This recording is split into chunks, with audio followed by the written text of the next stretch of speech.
Well, good afternoon, everyone. I'm very excited for another episode of the Industrial Real Estate Show, and pleased to be joined by a fellow Canadian and industrial real estate investor, Stephen. Thanks so much for joining me on the show. Great. Thanks, Chad. Happy to be here. So you have a background in engineering, and then we actually both did the Sauder School of Business, the real estate division. What engineering program did you do when you were in school? So my background's in systems engineering. So I have a degree in systems engineering, but for Sauder, I took the diploma in urban land economics. Yep, I did that same program. It was a great program, actually. I've recommended it to a lot of people. And I think, in engineering specifically, even though I'm a systems engineer, I worked a lot in commercial real estate and construction projects. And so I think that combination of the engineering background with the application of the sort of the real estate and the finance and the economics was a really, really good combination for me. When did you start investing? I started about 20 years ago investing. So I primarily focus on industrial real estate now, but I've done everything from your simple single family home to, duplex conversions to multi-unit residential projects, some Airbnb stuff along the way. And then obviously now the last several years just been focused on, acquiring and redeveloping industrial buildings. Cool. Well, I mean, that's what I love talking about. So it's a natural spot to jump into it. What got you into industrial? What was that itch that you had to scratch? Well, so I left the corporate world about 3 years ago, and I was searching I knew I wanted to do something in real estate, and I was searching for something that, was going to support what I wanted to do long-term in terms of, being a full-time investor, running a real estate business. And so I looked across the sort of span of all the asset classes in real estate, and I kept coming back to industrial real estate for a couple of reasons. One, I think the most obvious one is just the simplicity, right? Having had experience on the residential side and dealing with, lots of tenants and, landlord-tenant rules here in Ontario aren't as favorable for the landlords. I kept coming back to the simplicity of commercial real estate and specifically industrial. I like to think these are kind of blue collar buildings, right? Like they're pretty simple. Some of them are a little bit more sophisticated in terms of having, higher end finishes and more office space and a bit more bells and whistles. But, at the core of it, industrial is pretty straightforward. You've got, for the most part, pretty straightforward setup in terms of how you use and manage the space. You've got the ability to work with, business tenants who, understand that the rule of thumb is typically having a triple net lease. And so the way you're managing these buildings is pretty straightforward. And just again, it's the simplicity of these buildings. They're used for everyday sort of essential services by tradespeople, by small businesses, warehousing, distribution, et cetera, et cetera. So the simplicity was one of the main things. We can talk about some of the other things, but I think that was the main one. And then also just the ability to work on bigger scale projects coming from the residential world. Unless you're doing, very large multi-unit projects, you're having to do a lot of smaller residential projects to really have that leverage and keep a sustainable business going. So I really like the sort of the leverage and the scalability of industrial real estate as well. So most of what you're chasing right now or developing is in that 10 to 50,000 square foot range. Is that right? Still what the target is? Yeah, so we specialize in Class B industrial real estate in secondary markets here in Ontario. So even though we're based in the Toronto area, we invest in secondary markets outside of the GTA. And so typically, we're looking for buildings 10, 30, 50,000 square feet, some value add component to them. And typically they're older vintage, Class B type stuff. We're not looking, the sort of Class A large scale Amazon warehouses of the world, those are not our market. We'll leave those to the big institutional investors. And so, we're sort of looking at that mid-market niche. What would be your average tenant size then? Average tenant size is typically having a unit of about 4,000 or 5,000 square feet. Okay. And And so when you say secondary market, how do you define that? Is it a population size? Is it proximity to Toronto or a major city? How do you define that? Yeah, so smaller city, definitely 100,000 population minimum, all the way up to sort of 250, 300,000 in population. And that gets us outside of Toronto, outside of these major cities, Ottawa as well, outside of these cities in Ontario primarily. And we're finding a good niche in these secondary markets because even though they are smaller in size, there is a substantial enough local economy to support the types of tenants that we're trying to attract into our buildings, right? Interesting. What was the first project that you did, or first industrial investment that you did?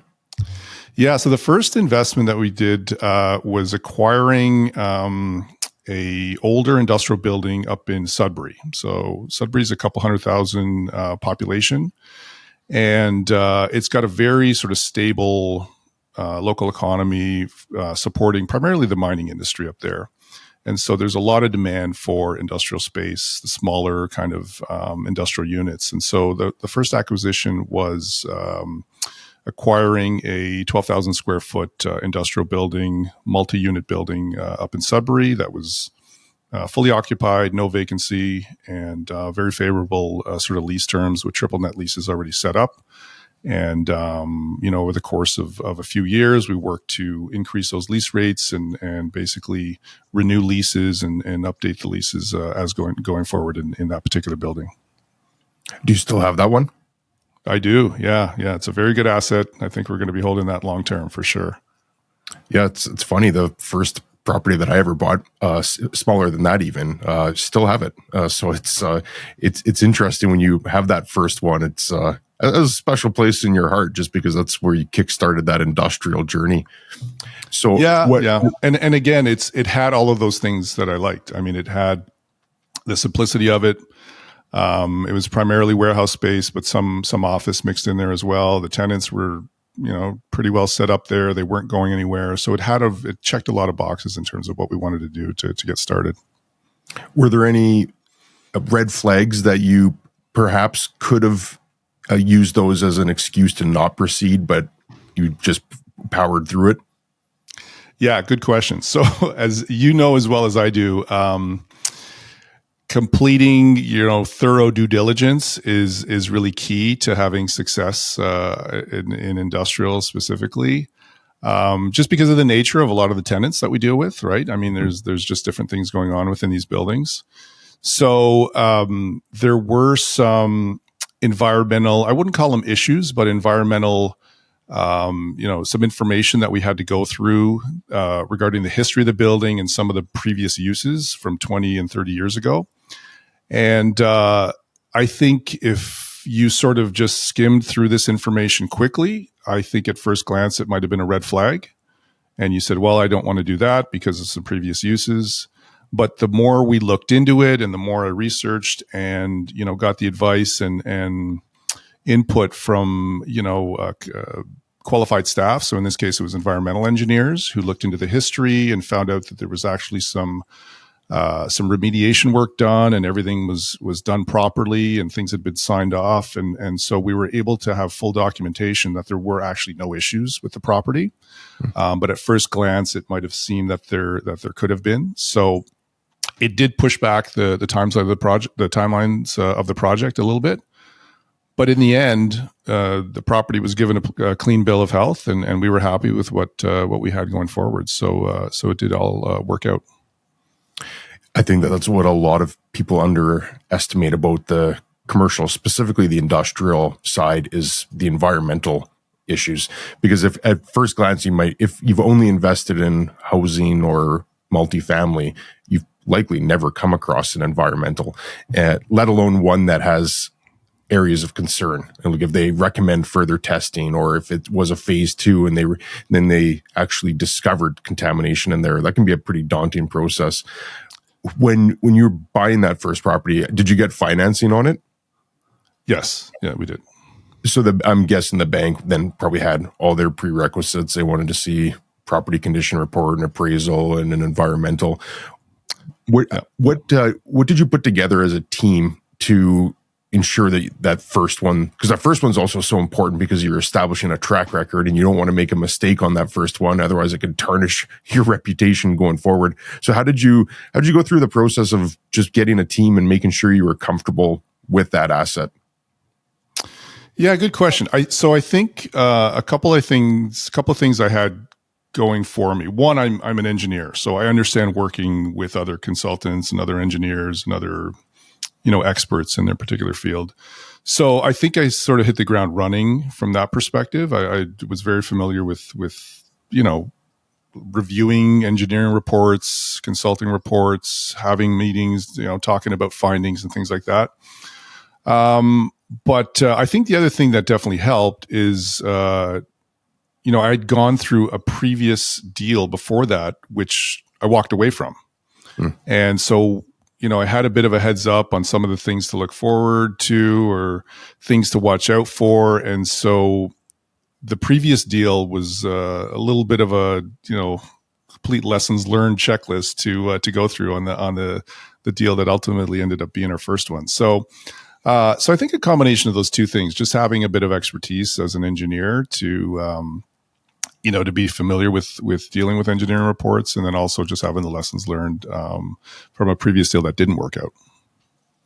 Yeah, that's a great point. I had this conversation with someone the other day, and I was saying that industrial real estate should actually scare the average investor. Like if someone has just bought houses before and they're like, I should go and buy a warehouse, I think that's actually a terrible idea. So I've found that there's three categories of people that I think work best to become industrial real estate investors. Someone that already works in the field, like yourself, you had a lot of experience with it and understood the process, or it could be a lawyer or a broker, an appraiser, somebody that has a lot of experience in that field already, or a business owner, someone that perhaps owned a warehouse or leased a warehouse for a number of years and they understand it all, or someone that just wants to get really nerdy about it and digest everything that they can and spend a bunch of time learning it and be prepared that it's a learning process and you're going to have to walk away from deals before it. On that one that you did walk away from, did you spend a bunch of money on due diligence as well that you had to essentially leave as a sunk cost? Yeah, absolutely. I mean, that's you paid for the lessons. I always tell people it's not cheap, but I mean, those lessons, even though I did pay for them initially, have saved me a lot of money down the line. So absolutely, it was a lot of time, a lot of effort, and a good amount of money spent to kind of go through it. But you can't, even though you want to get discouraged by those things, it's just part of the deal. And as well as I do, commercial real estate is not cheap. And so it's just part of it. Sometimes you're going to have those situations where you're spending money. But the best thing you can do is just walk away. And so, you just got to come to terms with that. Yeah, it can be expensive. Like it can cost $5,000 to $10,000 in due diligence if you have to order all the reports, if you have to get your legal involved, $5,000, $10,000 or more. And some people think, well, that's a crazy amount to just walk away from. But it's better to walk away from $5,000 or $10,000 than to take on a deal that just doesn't work and doesn't make sense, because there'll be way more than $10,000 in losses and aggravation and stress and everything that comes with it. Yeah. And that scalability that I mentioned before and having that leverage. So that obviously works positively for you, but it can really work negatively for you as well. So, I mean, absolutely. So it's $5,000 or $10,000 to pay for some lessons learned that is going to save you potentially hundreds of thousands or millions later is not a bad deal the way I look at it. What was it about that first deal that caused you to walk away? It had environmental issues. And they hadn't been cleaned up.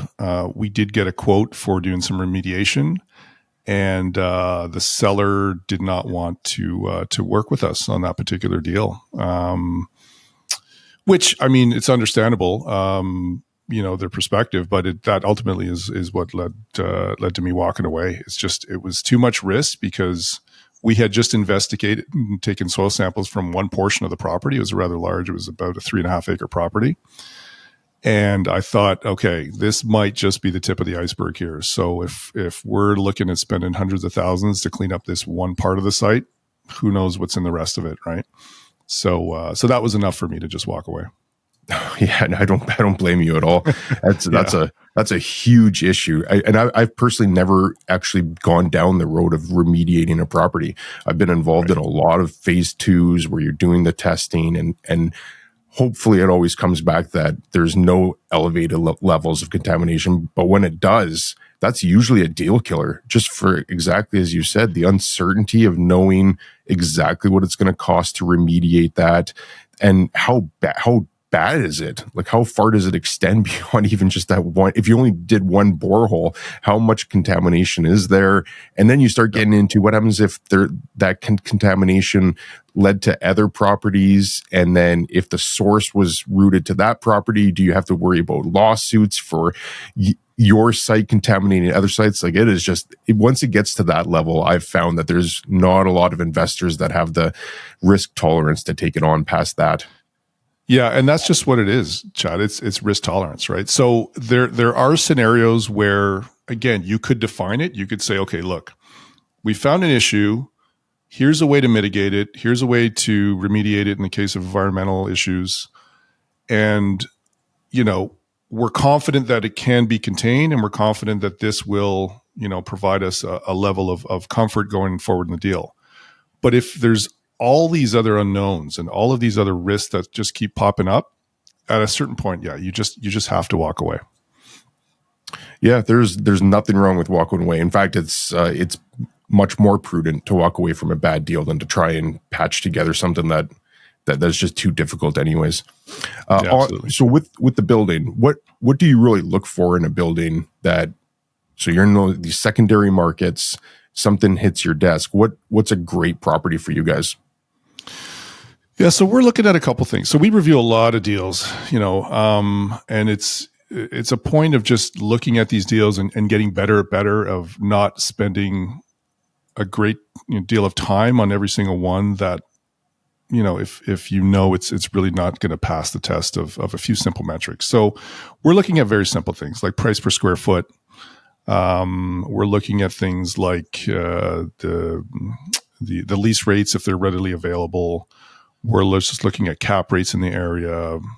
Are there a lot of vacancies in the building? So, here in Ontario, what we found in the secondary markets is that ratio in a lot of the secondary markets of what you're able to charge for lease rates versus what you're paying per square foot is much more advantageous than, let's say, a market like Toronto, where the land costs are so high and the price per square foot is just through the roof, right? So even though you are able to charge higher lease rates, it's not as beneficial as if you were out in secondary markets in terms of a value perspective that you're able to generate. So, we mentioned risk before. So some of the things we look at to sort of lower the risk and just fall into our sweet spot are, a solid price per square foot. So, ideally we can get something at or under what the building cost would be. And I know, a lot of people would say, well, hey, how are you finding these deals? And sometimes it's just an opportunistic sort of, way that you're able to work with a broker or know people in the local market. And, you're finding these properties coming up for sale here and there. So we're always looking at price per square foot as a key metric. Obviously, the ability to either walk into a property that's tenanted or look for opportunities that, there's an advantageous lease rate in the area. Maybe there's a vacancy coming up where you can refill it and you can charge a higher rent and then that you can pump up that sort of return on investment in that particular building. We're looking for multi-unit properties. So, we don't want to be dependent on one single tenant. So all of our properties are multi-unit. We're looking to spread that risk. And even though if we do have one vacancy, it's not going to completely derail our cash flow for that particular asset. And I think the other thing, just quickly that we'd be looking for is, value add opportunities, right? So whether it's a lease, whether it's an expansion to the building, whether it's the ability to divvy up the units into more units, and just sort of that flexibility and that opportunity to provide more value in the building. And I love how you described all of that, and I agree completely with that flow of quickly analyzing a deal, and I'm the same way. It's price per square foot is the first thing that I always look at. If you see something that's double the market, I don't need to look at anything beyond that. It's going to be very hard to make that work. And then you start digging into it. What are there any things that would be instant deal breakers for you that you see it on the brochure or the OM and you're just like, nope, that automatically rules it out? Yeah, I think some of the deal breakers would be probably configuration of the building, and lack of, let's say, outside space.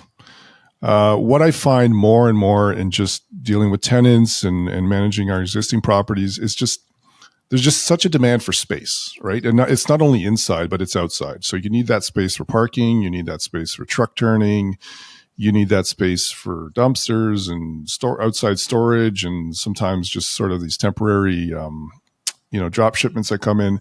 And so when I see a building that may be attractive and a price per square foot, but the configuration and the layout and the just the general space that's available isn't advantageous, then that's a red flag right away. Now, it's not to say that you couldn't make a deal work at the right price, but that for me is just sort of a red flag right away. Other things would be, just ceiling height. So if you're looking at buildings now, mind you, we have some of our buildings which in certain areas the ceilings are as low as 16 feet. And compared to some of the modern buildings, 30, 40 plus ceiling heights, some people would say, well, why are you investing in those types of assets? And the reason is just in the Class B space, there's still a lot of demand from these small businesses and tradespeople and different types of industrial tenants for units, even though they may have a lower ceiling height. But if it's an attractive enough price point, there will be demand for those units. So ceiling height, I think if it's extremely low, that would be, let's say less than 16 feet, that would be hard to make that deal work. So I think, the configuration, the size of the space outdoor on the building and the ceiling heights, those are a couple things that I'm just, when I see a building and sort of the layout and the profile of it, that just stand out to me. Yeah, I agreed with everything you said there. I was talking to a guy the other day, and he had a great one. He said that his flow is that he looks at the site plan first, and if the building's not a box or a rectangle, he's automatically out. He won't look at anything that has an L shape. And I agree with you. I think that there's ways to make those deals work. But that was just an automatic stop for him. If it wasn't a box or a rectangle, he automatically moved on. Didn't look at anything else after that. I found it interesting how different people will go through that process of eliminating deals off the bat. Yeah, you see a lot of those buildings too, where they're a little bit of a Frankenstein, where it's okay. The original building was from 40 years ago, and then there's like a L-shaped piece on the back that's maybe from 20 years ago, and then they put another little addition, and the ceiling heights are all over the place. And yeah, I mean, sometimes you can make them work, but just right off the bat, it's a bit of a red flag sometimes. Yeah, for that guy, it was a deal breaker right off the bat. I just found that so interesting. There's another guy that I had talked to last year that I interviewed, big investor in Chicago. And for him, he said that parking was the main thing that he looked at. Yeah. He said that he's just had too many tenants that complained about parking, or he couldn't fill a space because it didn't have enough parking. For him, that's what he looked at right away. If the building didn't have enough parking for like what he measured loosely as the size of the building and the size of the yard and how much they would have to park, that was a deal breaker for him. So it's always interesting to see how people will do that, back of the envelope analysis on saying, okay, well, there's this I just don't like, so I'm moving on. So I always find that interesting. When you get sent a property, and let's say it does check all those boxes, so it has ceiling height and has good site coverage and there is parking and checks price per square foot, everything looks good at face value. How do you go through the process of then either underwriting it to see if it has more potential, or are you touring it next? What's your process of it if you see a property you actually like? Yeah, good question. So the next, once we've been through that sort of first pass quick analysis, the next thing we would typically do is ask for more supporting information on the property. whether that's copies of the leases or, rent roll, something like that. Anything else that would be on file that we can just sort of quickly have a look at in advance of actually physically making the time to go out and tour the property. So I just find if good brokers will have that information readily available, and most times you got to sign a confidentiality agreement. But if you can start collecting that information, and then in parallel, what we would be doing is just running a first pass sort of pro forma on that particular building. And there's a lot of assumptions you're going to have to make if the information is not readily available. But we've now again completed that sort of first pass analysis, and then the second sort of phase would be spending a bit more time doing a pro forma, reviewing the documentation on file, and then if it passes that, then we're making plans to go out, tour the property, talk to the brokers more fully, maybe even meet the tenants if that's possible, and then just doing a bit more of a sort of on-site due diligence at that point. That makes sense. Yep. And then when you start doing your pro forma, what are you typically looking for? Is it IRR? Is it cash on cash? How are you evaluating that from a financial perspective? Yeah, absolutely. So it's for us, it's primarily internal rate of return, IRR. And really you have to evaluate it that when you're talking about, hold periods that for us are 5 years plus and most typically 10 years plus. You really got to consider that the time scale, right? And so for us, the IRR gives us a good metric in which to evaluate these properties and, sort of the ebbs and flows and what we're anticipating for lease renewals and mortgage rates. And we're just putting all of that into that pro forma, calculator, that machine that is going to give us that metric for IRR that we want. And that's going to allow us to properly evaluate the performance of this particular asset over a set period of time. And so that's definitely the metric that we use. You mentioned you look at a lot of deals, so you've got a good pipeline of deals coming to you. In addition, I'm sure you're searching for deals as well. I know that that's what a lot of newer investors always struggle with, is how do they get that deal volume so they can look at more deals. And I mean, I'm sure you'd agree with this as well. Investors should be looking at everything and not just looking at one deal that comes across their desk and trying to make it work. They should be looking at everything and then trying to pick out the one they like best. But to do that, you need volume. You need deals coming. So how are you finding deals? How are you getting deals sent to you? Yeah, it's a good question, Chad. So I think it's a combination of a few things. So one is, obviously there's deals that just come up on the MLS, right? So those are a source of deals for sure.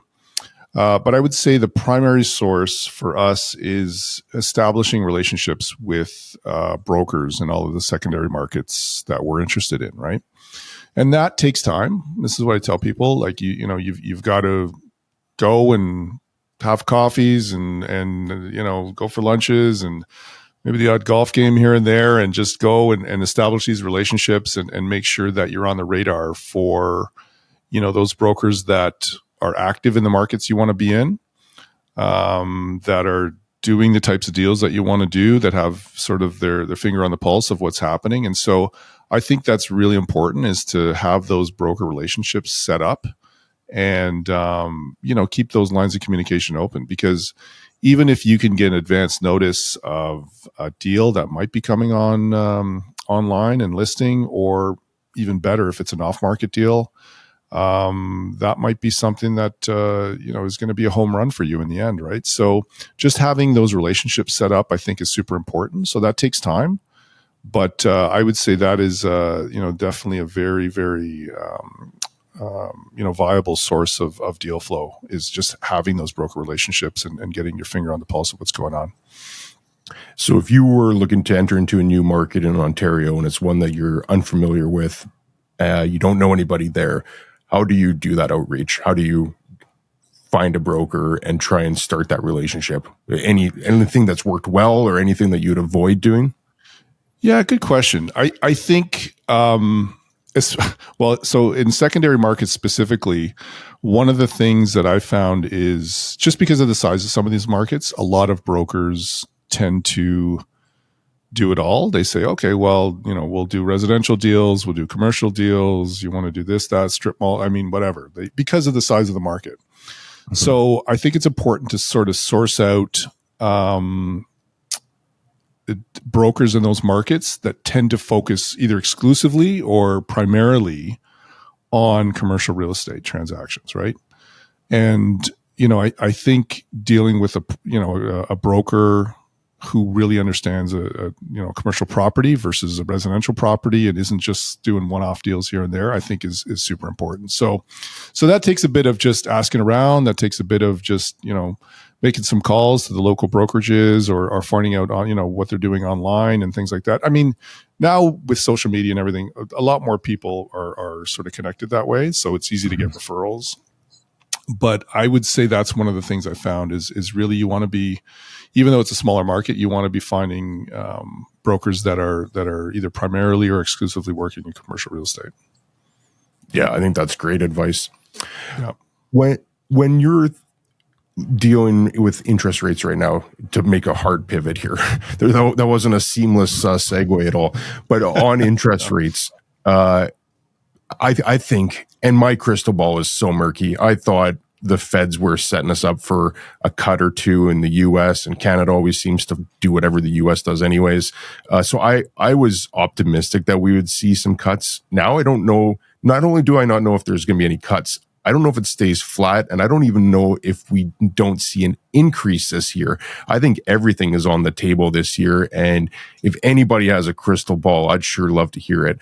But with interest rates, at least as they are right now, seem to have been steady.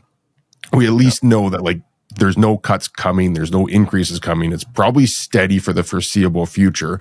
So we know at least what we're dealing with. It wasn't like 2023 when we're like, oh, we're getting a rate hike every meeting. At least it seems to have stabilized. Does that affect how you're looking at deals right now, or how do you navigate this crazy interest rate environment?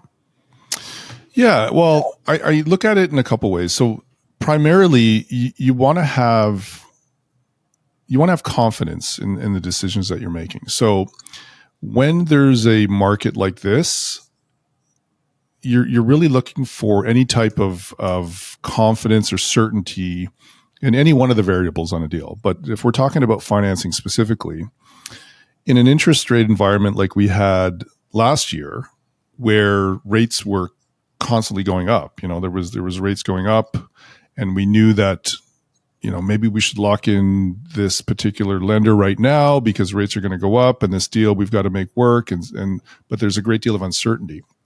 Whereas I find there's more, even though the market is not ideal right now, there's a bit more certainty in the sense that we don't see rates going up much higher, if at all. And really, it's a question more so of when they're going to come down.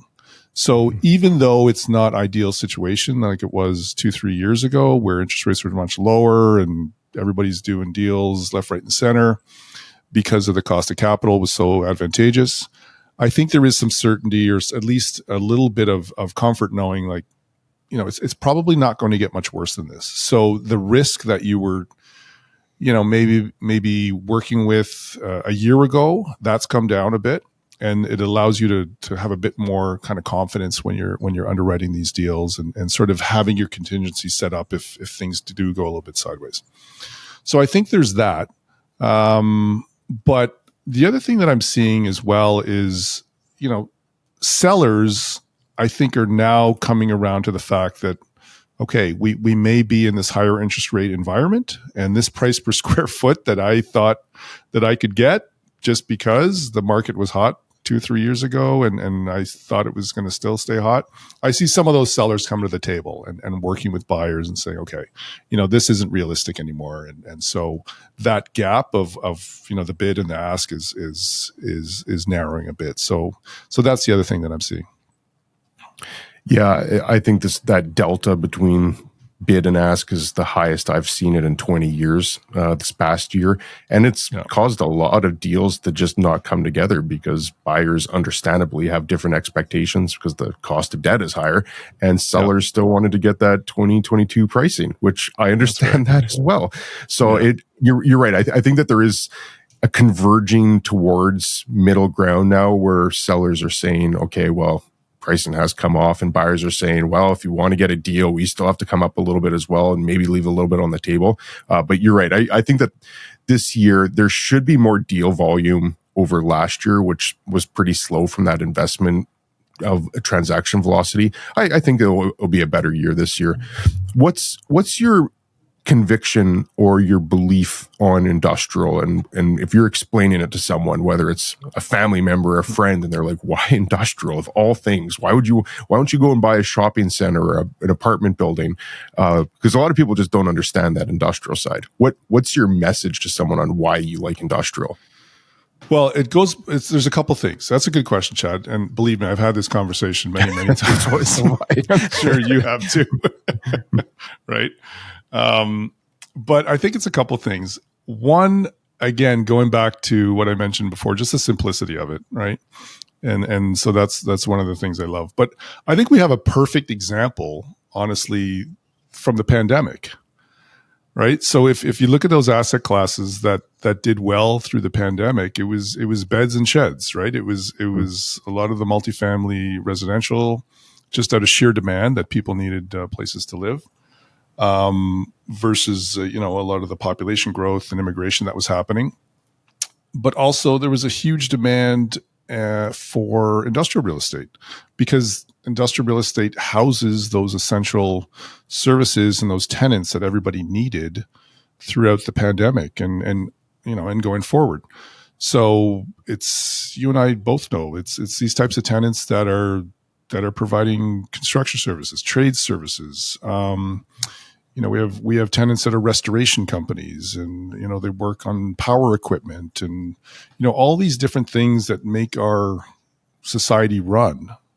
And these aren't necessarily glamorous types of businesses, but industrial buildings house these essential services. These house these small businesses and all of these sort of trades that the economy needs to run.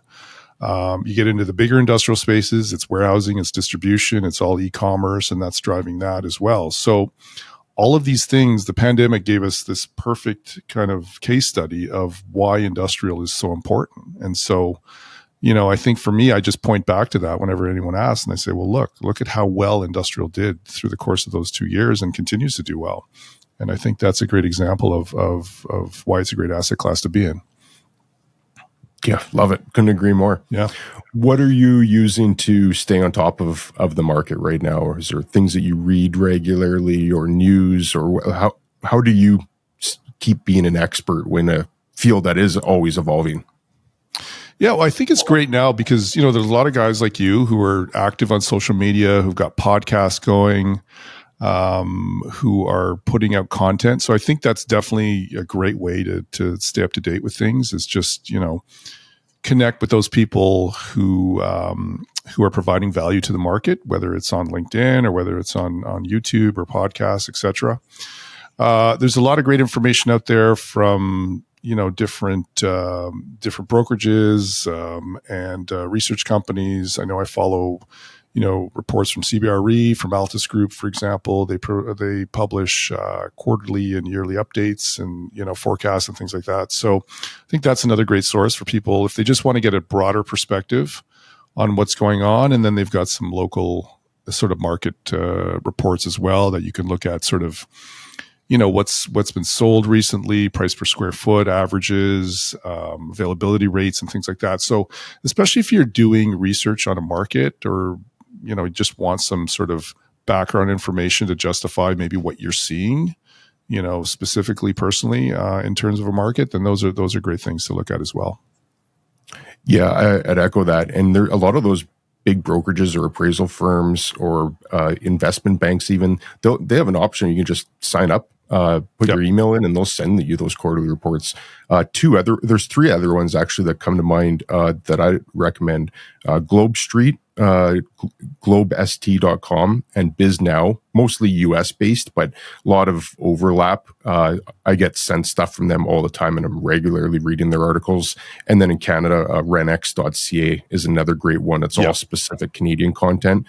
So at any given day, I probably get 3 to 5 different reports or updates or something from one of all the different ones I'm subscribed to. And at some point, it becomes overwhelming. You've got to filter through it, but there's a lot of resources out there for people that look, but it takes work, and I think that's what a lot of people perhaps underestimate when they're getting into it, is that there's not an encyclopedia of here, go and read this book and you're going to be equipped to invest in industrial. Yeah. It's an active, ongoing process to stay on top of it. Yeah. What I would also add, though, Chad, is those reports, like I said, they're going to give you a little bit more of a macro perspective on things. But the other thing that you have to do as real estate investors is really just go out there and understand your local market too, because a lot of these reports are it's a very sort of broad brush approach to those, and they're collecting data points from again across a very large sort of base. So it's really important to get out there again. Talk to those brokers, talk to the people in the market, talk to businesses. The local chamber of commerce knows maybe there's a new business rolling into town. Maybe there's some funding for a particular project. So especially when you're working in these smaller markets, that's really important to do. So it's something that, I've been focused on just getting a really good understanding, even though you're not living in that particular market, making sure that you're making regular visits to that market, setting up business meetings, even with, members of city council if you have to, and just kind of getting a better understanding of what's going on in that particular market, just so you can use that to your advantage when you're making your investment decisions. Those are great words of wisdom. How's your podcast going? It is coming soon. Yeah. So we've got a few episodes in the hopper. And as you know, we were on the podcast a couple of weeks ago for your episode.